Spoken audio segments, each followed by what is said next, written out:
नाखून काटने का मुस्तहब तरीका।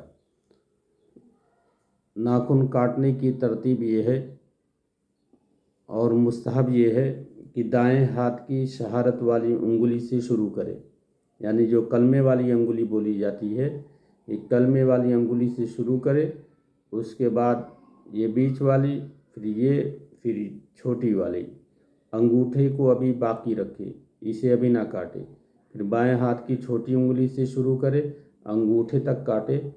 आखिर में ये दाएं हाथ का अंगूठे वाला नाखून काटें।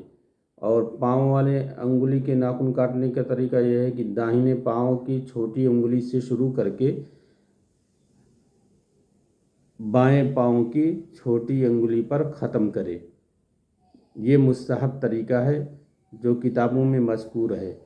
हदीस की किताबों में वैसे सुन्नत तरीका अंगुलियों के नाखून काटने का नहीं मिलता है, लेकिन इब्तिदा ये जो तरतीब नाखून काटने की मज़कूर हुई है, इसलिए है कि इब्तिदा भी दाहिने हाथ से हो और इंतहा भी दाहिने हाथ से हो।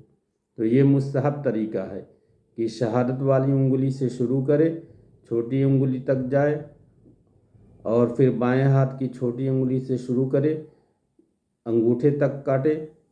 फिर ये अंगूठा दाहिने वाला हाथ वाले अंगूठे के नाखून काटे।